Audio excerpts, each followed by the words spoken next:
Assalamualaikum warahmatullahi wabarakatuh. Alhamdulillahi rabbil alamin, wal aqibatu lil muttaqin, wala udwana illa 'alal zalimin. Wa asyhadu an la ilaha illallah wahdahu la syarikalah, waliyus sholihin.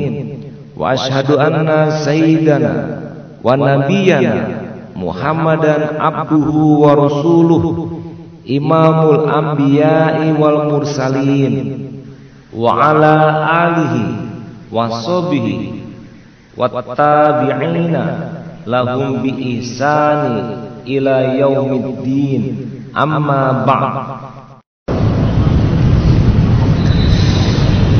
Bapak Ibu jamaah Masjid Raya Sumatera Barat yang dirahmati Allah,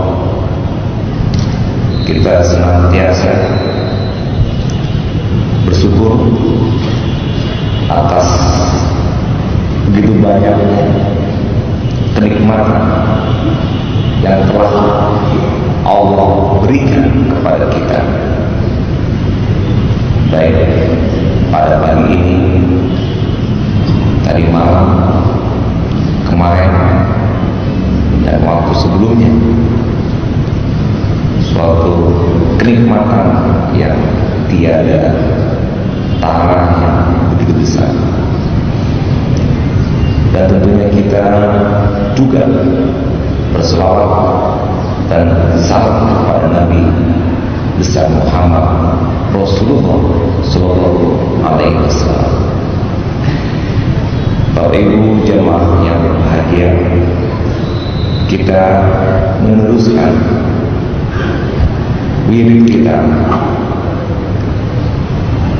dengan topik masih berkaitan dengan ma'rifatul Rasul, mengenal Rasul. Subtopiknya takrif ar-Rasul, pengertian pengenalan tentang Rasul. Dan topik kecil lagi yang akan dibahas yaitu akhlak Nabi. Jadi Bapak Ibu, kita akan menyampaikan tentang bagaimana sebetulnya akhlak Nabi. Kalau kita buka dalam surat 68 ayat 4, a'udzubillahi minasyaitonir rajim, wa innaka la'ala khuluqin 'adzim. Jadi pada diri engkau ya Nabi Muhammad SAW ada akhlak yang mulia. Kata-kata wa innaka, sesungguhnya kepada engkau ini maksudnya Nabi Muhammad Rasulullah Sallallahu Alaihi Wasallam.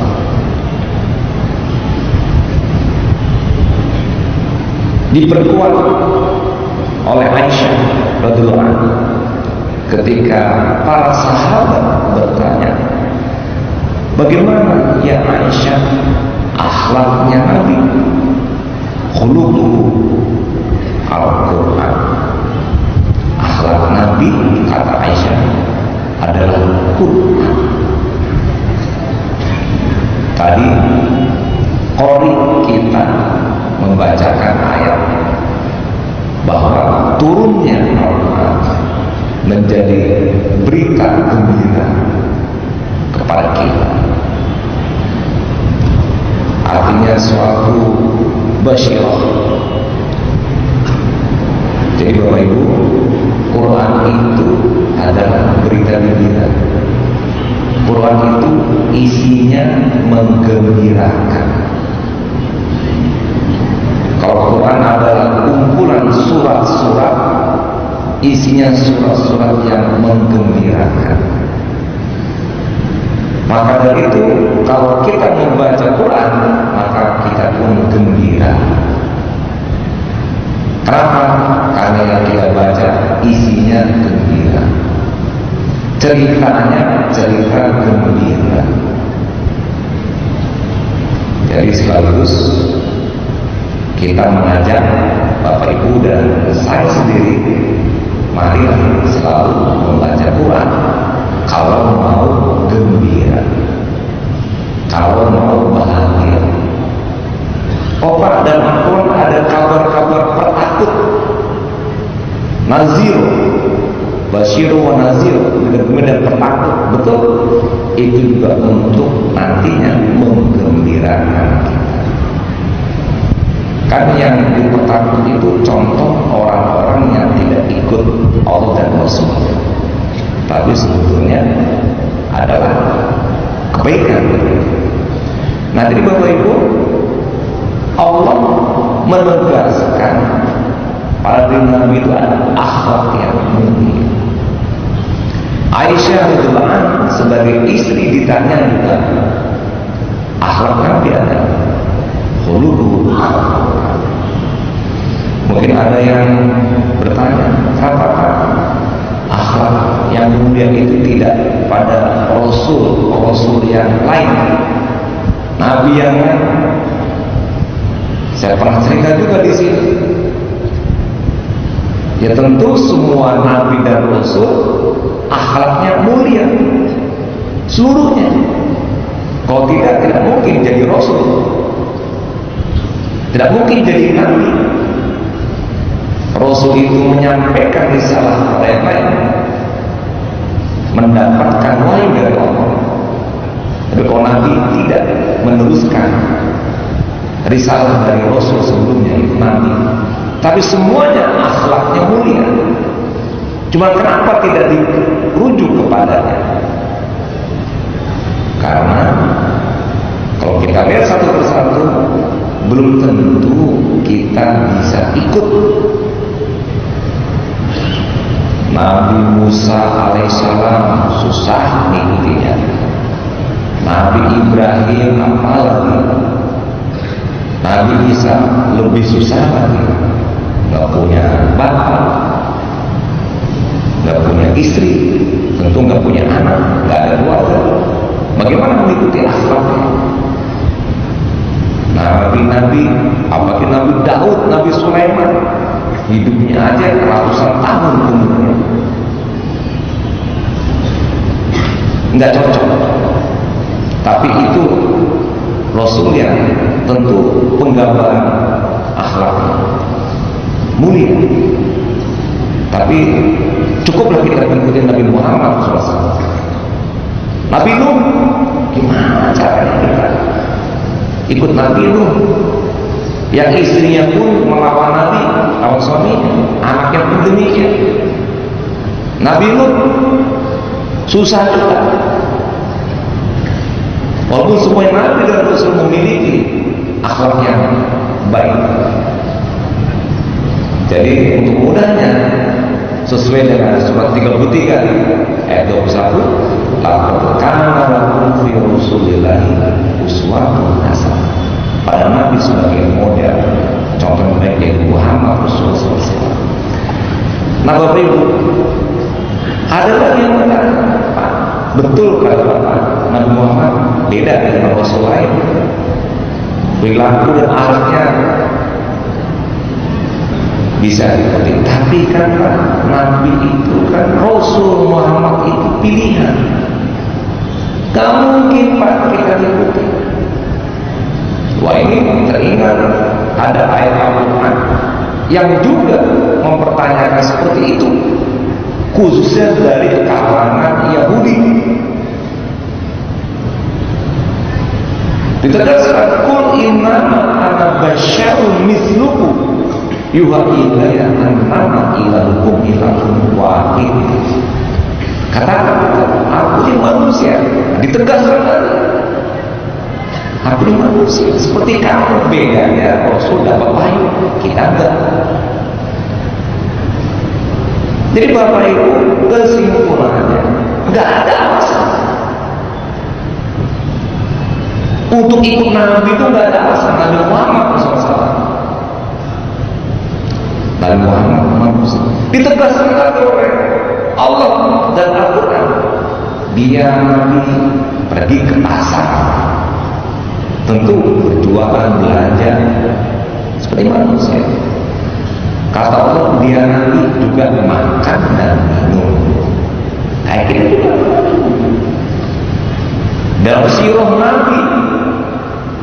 Nabi Muhammad SAW pergi perang juga di depan berdirinya. Oh, Nabi pasti kebal. Tidak. Siapa yang bilang Nabi kebal? Apalagi pakai ilmu-ilmu kebal, katanya pakai ayat Quran dan hadis, nggak betul itu. Perang Uhud, pada episode keduanya, karena episode pertamanya menang, tapi karena pasukan panah yang ada di Bukit Uhud tidak patuh dengan Nabi, turun ke bawah ketika kemenangannya pertama untuk memperebuti ghanimah, harta rampasan perang. Berbalik arah lawan yang waktu itu dipimpin oleh Khalid bin Walid yang belum masuk Islam, panglima hebat. Maka Nabi sahabat pun dikejar, berputar pada putaran kedua. Rasulullah lari ke bukit, giginya patah, terbantuk, batuk, berdarah. Nabi, jadi nggak kebal. Walaupun Nabi Muhammad SAW juga punya cincin batu akik. Ini lagi gerbang batu akik sekarang. Nabi Muhammad SAW punya cincin. Wah, ini jadi dalil nanti buat bawa. Kok pakai baju, pakai cincin, ikut Nabi? Kata siapa? Kata Pak Irwan. Ya boleh, nggak apa-apa. Tapi bukan dijadikan batu itu untuk kebal.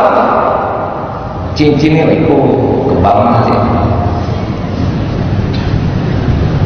Tadi malam saya dengan Pak Dirut Bang Negali sama teman-teman SPPD meresmikan Expo Batu Akik Internasional oleh Danrem.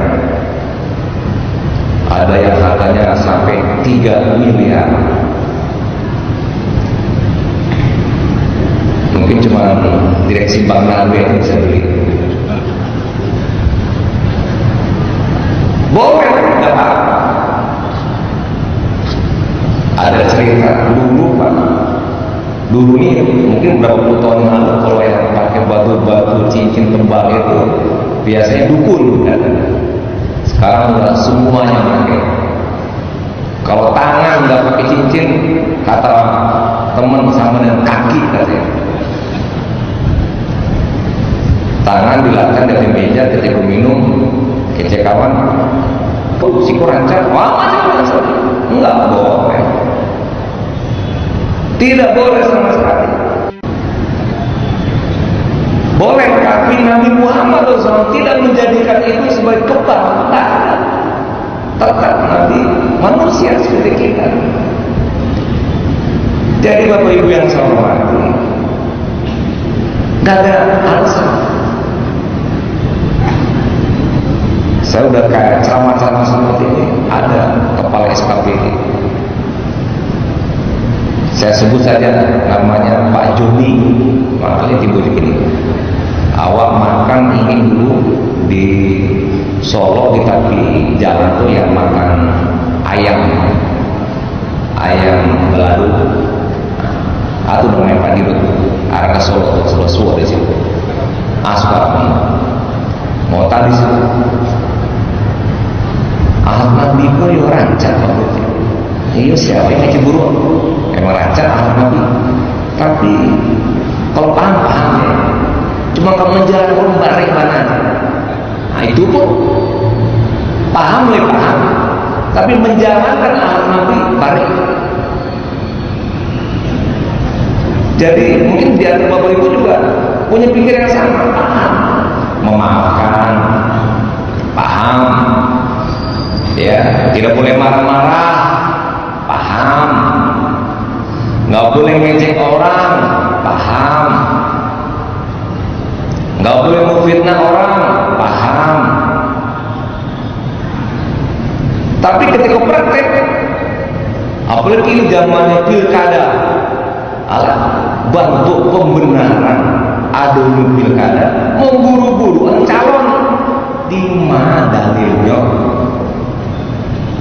Awak ini sedang pilkada mah, nah itu Pak, ayo situ buru, siku rancar, wah enggak boleh, tidak boleh sama sekali. Jadi harus ikut Nabi manusia seperti biasa. Allah menjadikan dia sebagai uswatun hasanah dan beliau adalah terbaik, dan juga dijadikan kabar gembira hadirnya Nabi buat kita. Jadi bisa semuanya kita ikuti. Nah Bapak Ibu, tentu bedanya Nabi Muhammad adalah orang yang membawa risalah. Ya yuha Rasul balik ma unzila ilaika min rabbik. Itu contohnya. Terus surat yang lain, alladzina yuballighuna risalatillahi yasyaunahu wa la yasyauna ahadan illallah. Bawa risalah juga. Ya. Apa contoh-contoh akhlak Nabi? Ya Bapak Ibu, sebesar umum dalam Al-Quran ada sidik, tabligh, amanah, fatonah. Ini udah tahu semua Bapak Ibu. Sidik, jujur. Semua orang suka dengan kejujuran, dan semua orang pasti menerima kejujuran. Tanyakanlah kepada hati nuraninya. Dan semua orang pasti kesal, pasti kecewa ataupun marah ketika kita dibohongi oleh orang, dia tidak jujur. Jadi kalau kita sendiri dibohongi oleh anak buah, dibohongi oleh orang lain, tidak suka, tidak mau, bahkan kecewa dan marah, maka jangan pula kita ulangi kepada orang lain kita berbuat tidak jujur, kita berbuat bohong, kita berbuat tidak benar. Katakan apa adanya, jangan ada dusta di antara kita. Ada itu pamer apa lagi, jangan ada dusta di antara kita. Jujur, sidik, apalagi kepada istri. Karena apa-apa ada yang mengatakan kepada kita harus jujur, kecuali kepada istri. Lo kan begitu? Kalau jujur kalau istri barang awak dape dari luar, wah biasa deh Pak. Tidak boleh tinggal di kantong, nggak boleh. Untuk meminta yang hadiah ke orang rumah boleh. Susah. Membana-bana, memohon-mohon, bersujud tidak akan diambil Pak. Pasti ada alasannya untuk balik cabai. Oh cabai habis pikir makan, cabai naik pajak 1.000 sekilo. Awan tidak sempat bertanya ke pasar. Iyo jadi kawan. Padahal cabai 8.000 kilo. Jadi nggak mau jujur, nggak boleh. Justru dengan istri, dengan suami, pertama ungkapkan kejujuran. Kalaupun masalah-masalah tadi yang keperluan kita, ungkapkan juga kebutuhan apa ada. Insya Allah nggak ada masalah. Istri kita manusia juga, dia juga punya pikiran, bisa kita yakinkan, bisa paham. Kecuali kalau suaminya memang berniat untuk tidak jujur. Nah, kalau niat itu susah lah. Tapi setahu saya eselon 2 saya jujur semua sama istri. Alhamdulillah. Kecuali yang gak jujur. Biar bahagia juga ibu mendengarnya. karena ada pernyataan dari Pak Gubernur langsung. Nah jadi sidik kepada siapapun, katakan kepada saya. Kalau ditanya juga jujur, jangan bohong dan pastikan saya tidak akan marah, bahkan saya bantu. Siapa itu? Nih Pak Kadis Pendidikan nih, Pak Samsuriga, berkali-kali ibu Pak ini Pak jujur mengatakan ada masalah 1, 2, 3. Nggak ada saya marah-marahin Pak Samsuriga. Pernah belum marahin Pak Samsuriga? Satu pun nggak pernah. Karena menyampaikan apa adanya. Ada hambatan, ada tantangan, ada halaman. Saya bantu begini, begitu. Saya selesaikan ikut bersama. Tapi kalau dibohongi, tahu Bapak Ibu sakitnya di sini. Kata siapa itu Pak Dio? Siapa penyanyi siapa? Cipta. Kok Pak Profesor jamnya panjang, kilonya hafal aja loh. Ternyata tidak ada hubungan antara jam panjang dengan suka lagu-lagu. Sakitnya dibohongi. Bapak Ibu juga sama coba kalau dibohongi. Katakan saja. Salah, sebut Pak, saya salah. Minta maaf. Oke, nggak apa-apa. Lain kali jangan buat. Selesai urusan. Jadi Bapak Ibu yang saya hormati, sidik, jujur kepada siapa saja, apalagi kepada Allah. Kepada mertua, para istri, para atasan, para teman, jujur, tak boleh bohong. Kadang-kadang saya bersama orang, bersama-sama dia terima telepon, kemudian dijawab teleponnya, hanya Bikus Mantario, kamu sedang jalan. Padahal sedang duduk jauh. Lima jalan, sedang di Kadir Sulaiman, padahal di Mukambu. Bapak Ibu sederhana, nggak ada dampak kerugian material, tapi yang begitu prinsip buat akhlak kita. Katakan saja, mohon maaf kamu sedang jumpa gubernur sepantai Rambut Iboyo. Karena kalau sudah berbohong satu, akan timbul bohong kedua, akan timbul bohong ketiga, akan timbul bohong keempat, dan bohong seterusnya.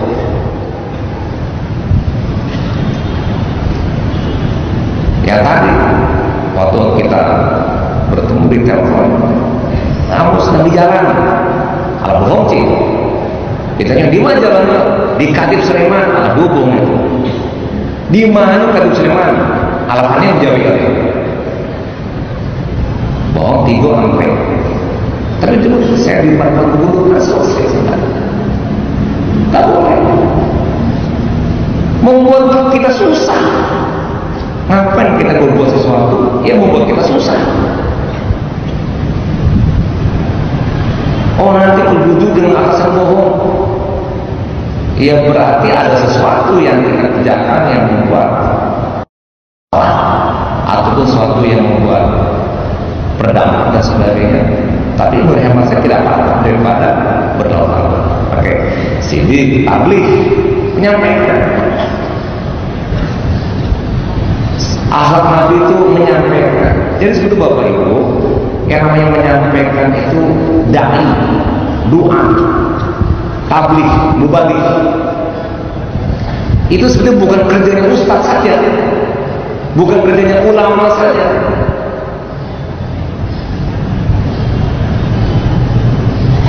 Balighu anni walau ayat. Kata Nabi, sampaikan walaupun satu ayat. Perintahnya kepada kita semua. Perintahnya kepada kita untuk menyampaikan walaupun satu ayat. Tidak perlu jadi ustaz dulu. Sesuai juga dengan hadis Nabi, adinun nasihat. Agama kita ada nasihat, nasihat itu juga menyampaikan pesan. Surat Al-Asri, tawasaw bil haq, tawasaw bis sabr. Wasiat juga sama, wasiat, yaitu memberikan, menyampaikan sesuatu, wasiat. Jadi itu perlu kita ikuti Bapak Ibu. Ulama besar dari Timur Tengah Rasid itu menafsirkan surat Al-Asri, salah satu keruntuhan Islam, kejatuhan Islam, kemunduran Islam, ketertinggalan Islam karena tidak ada budaya saling menasihati, saling menyampaikan. Tentu caranya bil marhamah, bil hikmah, bil hasanah. Itu ayat Al-Quran semuanya menyampaikan. Jadi Bapak Ibu, kadang-kadang kawan-kawan kita, contoh di WhatsApp, menjalankan akhlak Nabi, menyampaikan pesan di WhatsApp. Alasannya pesan Nabi, pesan ikhlas, pesan kebaikan, di bawahnya. Ala jadi ustaz ini yo, bila lo jadi ustaz, ayo lah buya, ayo pagi, ayo cemeh itu kawan-kawannya. Iya tuh bapak-bapak, ya kamu ikut aktif mencari ya, membantu WhatsApp-nya, S1 iya tuh. Jadi tidak boleh yang cemeh. Artinya jangan sampai bila lo jadi ustaz sembahyang saya sampai.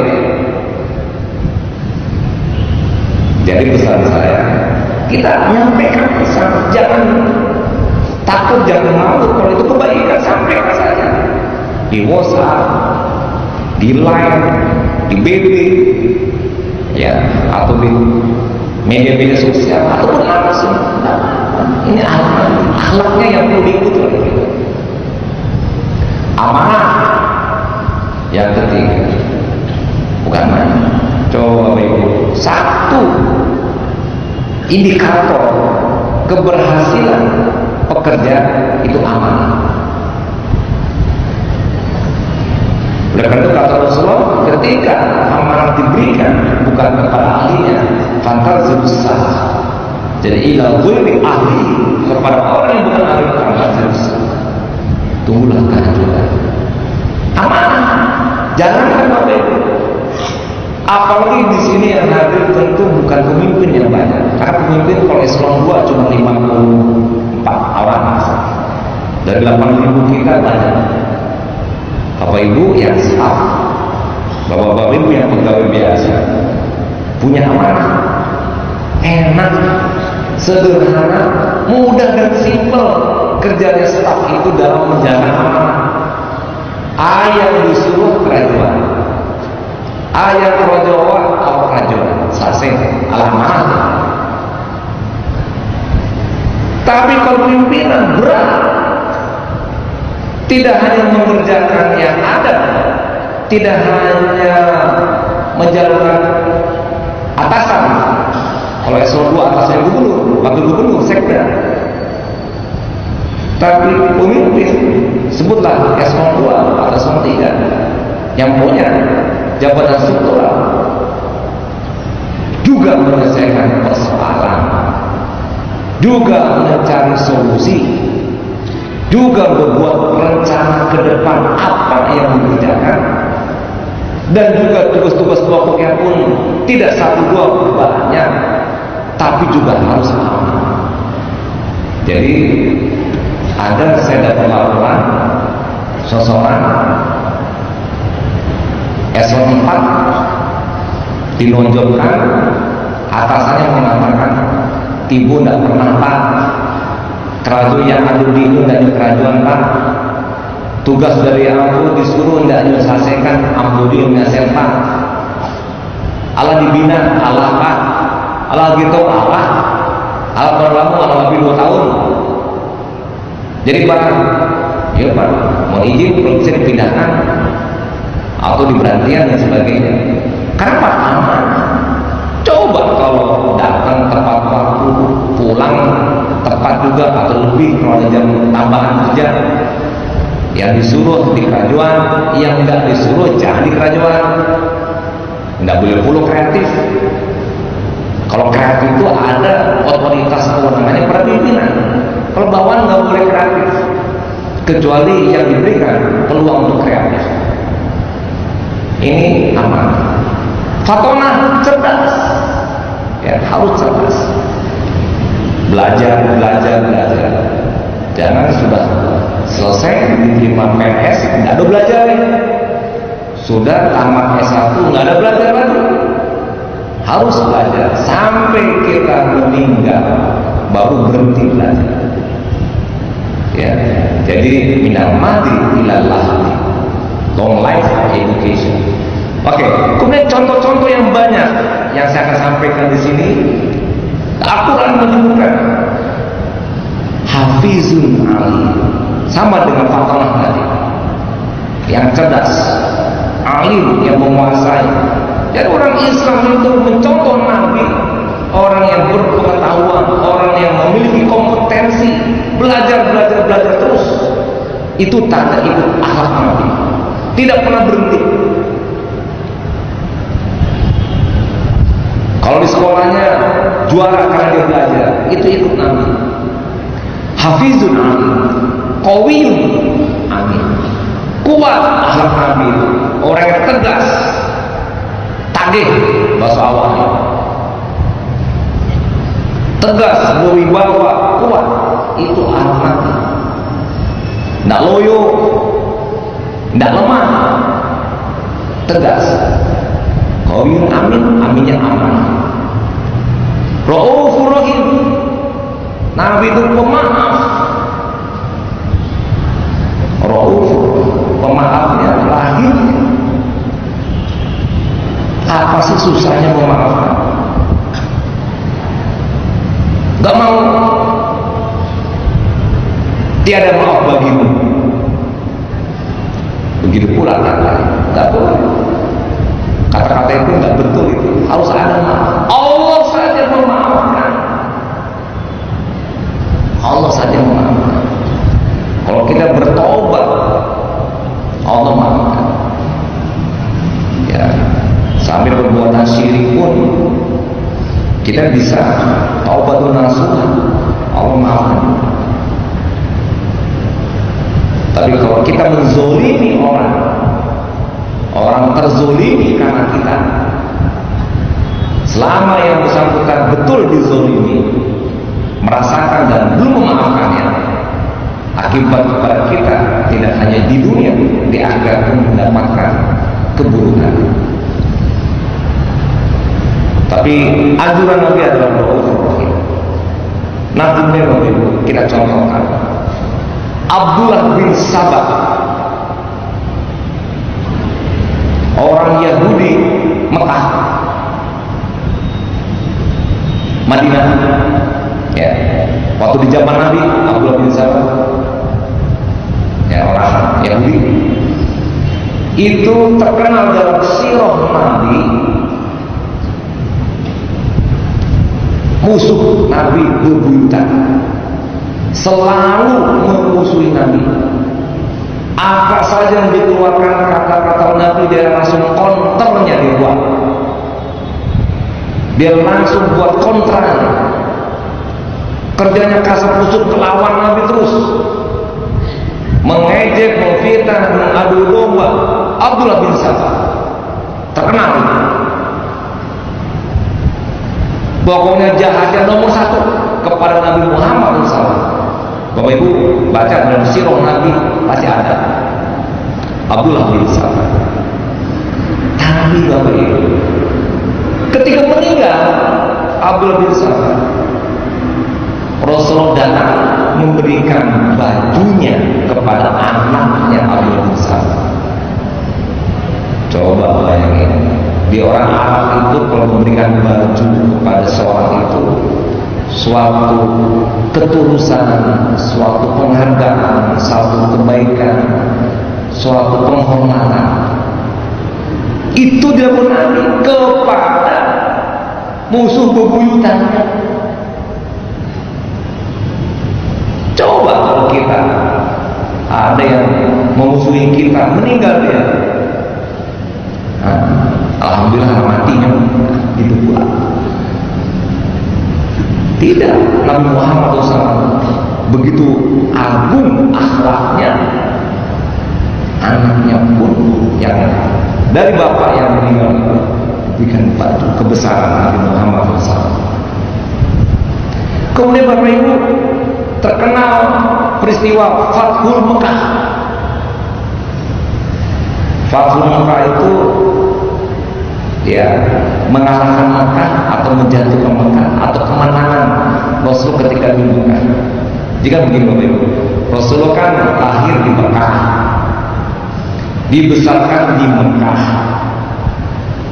keluarganya di Mekah, dapat wahyu pun di Mekah.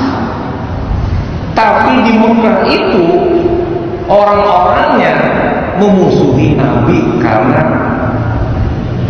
risalah yang dibawa. Di Mekah itu Nabi dimusuhi macam-macam dalam Al-Quran. Dalam surat 8 ayat 30 Al-Anfal diceritakan bagaimana ditangkap, dipenjara, diboykot, dibui, dievakuasi, macam-macam bentuk penyiksaan kepada Nabi dan para sahabat di Mekah.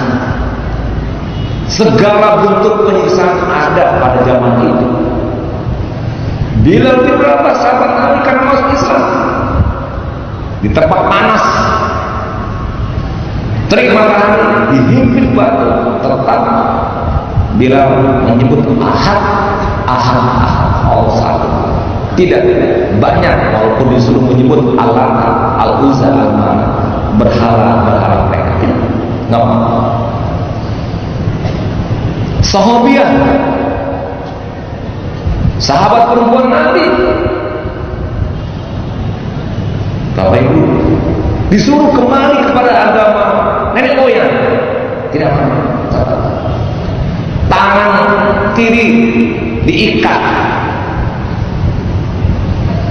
tangannya kemudian diikat ke kuda sebelah kiri, tangan kanannya diikat oleh tali, kemudian diikat tali itu di kuda sebelah kiri, kaki pun demikian. Coba bayangkan, ditarik kudanya, apa nggak putus itu semua? Begitu penyiksaan. Kemudian ditombak pula dari bawah sampai ke kepala. Kalau namanya meludahi langganan, Bapak Ibu, Nabi Muhammad SAW pun langganan beribadah di Ka'bah, orang muter-muter telanjang, Nabi dikasih tai di kepalanya kotoran, diboykot, dievakuasi, nggak boleh dikasih makan, nggak boleh dikasih minum, walaupun keluar. Pada waktu itu pahlawan-pahlawan, ada Hamzah, paman Nabi, ada Abu Thalib, paman Nabi, ayahnya Ali, walaupun sampai akhir tidak masuk Islam. Tapi kata Rasul, neraka yang paling ringan adalah Abu Thalib. Muncul pahlawan-pahlawan, Khadijah pun tampil sebagai istri, keluarga besar, tapi tetap saya ingin menggambarkan Bapak Ibu begitu dahsyat dan sadisnya orang-orang Mekah, orang kafir Quraisy pada waktu itu kepada Nabi. Ketika kemudian Nabi mencari tempat hijrah karena tidak siap lagi menerima, dan Allah pun memberikan isyarat untuk hijrah, pindah ke Madinah. Singkat cerita, Rasul pindah di Madinah, sudah ada di Madinah. Terjadi peperangan, kemudian Rasulullah akhirnya pada tahun ke-10 di Madinah menjatuhkan Mekah, mengalahkan Mekah. Mekah kalah, ditaklukkan oleh Nabi Muhammad SAW. Nabi Muhammad menang, begitu kesimpulannya. Coba bayangkan Bapak Ibu, Orang yang musuh begitu dahsyat kepada Nabi dikalahkan semua. Lari terbirit-birit, lari tunggang langgang, semuanya. Apa yang dilakukan oleh Nabi Muhammad SAW? Antum tulaqo. Kata Nabi ketika masuk ke Mekah itu dengan kemenangannya, mengatakan Anda semuanya bebas. Antum tulaqo. Anda semuanya bebas. Kalau yang pergi ke Ka'bah aman, pergi ke rumah Abu Sufyan aman, Anda bebas. Tidak ada balas dendam. Hebatlah Nabi. Begitu dia disiksa dan sebagainya, tapi kemudian Nabi bebaskan. Ini nanti coba kita lihat sama-sama Bapak Ibu. Pilkada ini ada 13. Kemudian juga nanti ada yang mungkin misalnya incumbent kalah, yang menang itu kita dengar ada kata-kata antum tulaqo kepada SKPD-nya, ya. Tapi kalau misalnya yang menang itu mengalahkan incumbent, SKPD diganti semuanya, itu berarti dia dendam gitu ya. Dendam. Dan itu di Sumatera Barat ada terjadi. Tapi di Provinsi Sumatera alhamdulillah tidak terjadi. 2010 walaupun saya dan Pak Wagub mengalahkan incumbent, tapi nggak ada satupun SKPD yang saya hukum, sanksi, bebaskan atau untuk nggak ada. Antum tulaqo. Cuman bahasa saya, Anda semuanya bagaikan kertas putih, sudah bebas. Yang membuat baik tidaknya kinerja masing-masing. Nah, itu antum tulaqo. Tapi kabupaten kota lain saya dengar nggak begitu. Nah, nanti kita lihat sama-sama. Kalau ikut arahan Nabi, keluar kata antum tulaqo. Nah, oke.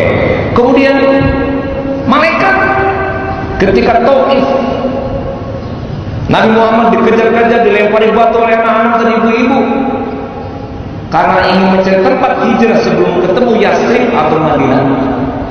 Sampai Rasulullah juga terpojok. Malaikat menawarkan, ya Rasulullah, aku balikkan bukit Taif ini kepada mereka biar mereka mati semua. Kata Rasulullah, jangan. Dia hamba. Begitu akhlak Nabi, Bapak Ibu. Nabi tidak mau. Kemudian peristiwa yang terkenal, hadisul ifki, berita bohong, di mana Nabi Muhammad kena fitnah hebat pada waktu itu, yang menyebutkan Aisyah radhiyallahu anha bermain mata atau menyeleweng. Kalau kita difitnah orang, kalau kita diomong orang, jangan dibalas, diem saja. Biar dia capek dia mau fitnah kita, suruh capek sendiri. Jangan pula kita ikut-ikutan capek. Nanti kebenaran pasti akan turun, karena kita tidak pula boleh dibenarkan untuk berbuat yang tidak baik sebagai balasan orang yang tidak baik pada kita. Kan nggak ada dalilnya. Orang jahat sama kita disuruh balas jahat, nggak ada. In asaltum li anfusikum wa in asaltum falah. Kita buat baik akan balas yang baik, kan? Tapi jahat juga kena juga. Biarkan dia yang buat tidak baik kena kepada dia juga. Akhirnya Allah turunkan ayat Al-Quran mengatakan tidak betul itu, Aisyah bersih dan sebagainya. Akhirnya selesai dan Rasul pun maafkan semua mereka yang telah memfitnah. Bu Aisyah bersih. Kisah perjanjian Hudaybiyah. Ketika Rasul ingin pergi umroh ke Mekah dari Madinah, wah, protes sahabat Nabi. Sampai Umar bin Khattab memprotes, ya Rasul, kenapa kita mau menandatangani perjanjian Hudaybiyah ini? Kan rugi kita ini.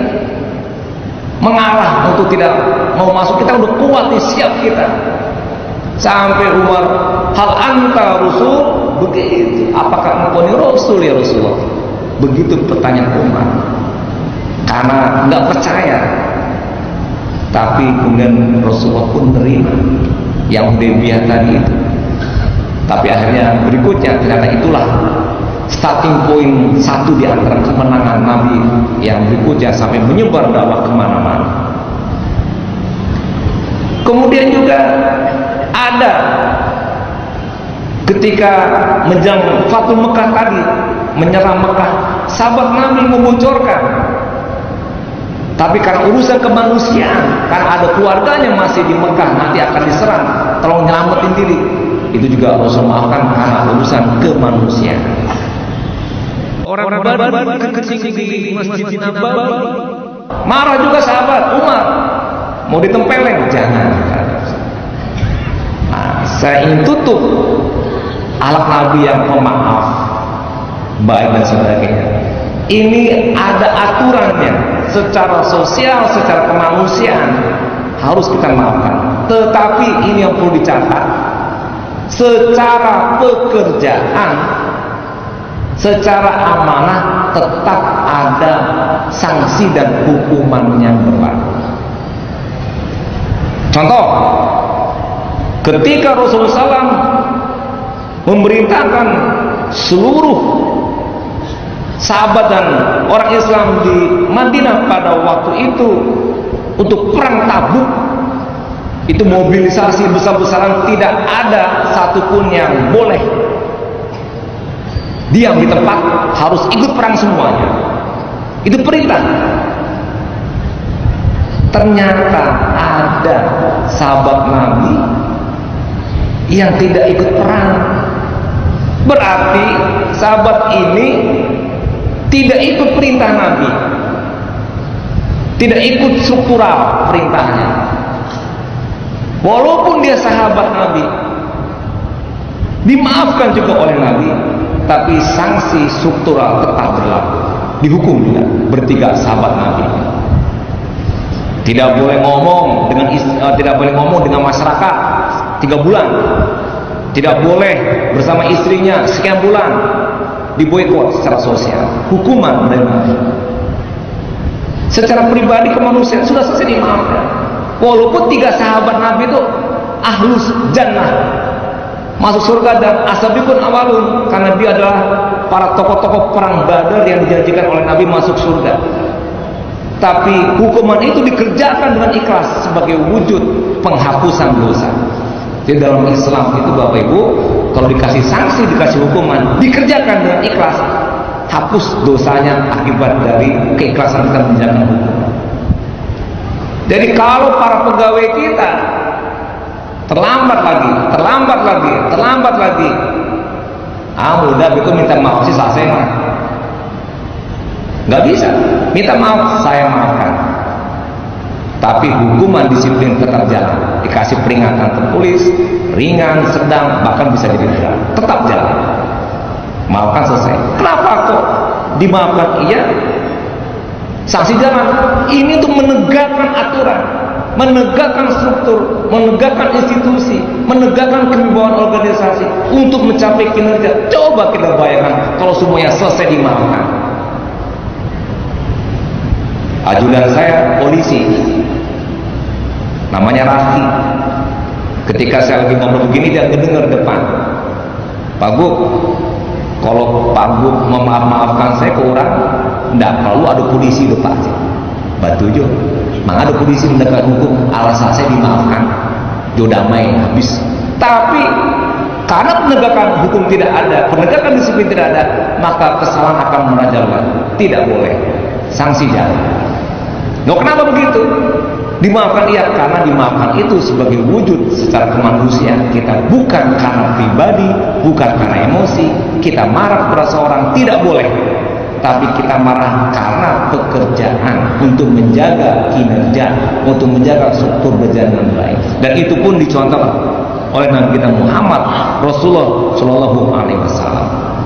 Bapak Ibu yang saya hormati, tentu banyak akhlak-akhlak Nabi yang patut kita tiru, termasuk juga dalam pekerjaan kita sehari-hari, termasuk juga dalam keluarga, termasuk juga di dalam masyarakat, dan dimanapun, apalagi urusan kita kepada Allah, harus ikut Nabi, sholatnya, zakatnya, puasanya, hajinya, dan lain sebagainya.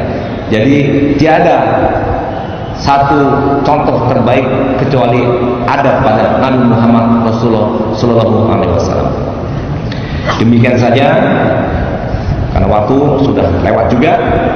Mudah-mudahan bermanfaat buat saya dan buat kita semua. Dan kalau ada yang salah itu dari saya. Al-haqqu min rabbik fala takunanna minal mumtarin. Saya lah kalau salah, dan yang hak datang dari Allah Subhanahu wa taala. Sekian, assalamualaikum warahmatullahi wabarakatuh.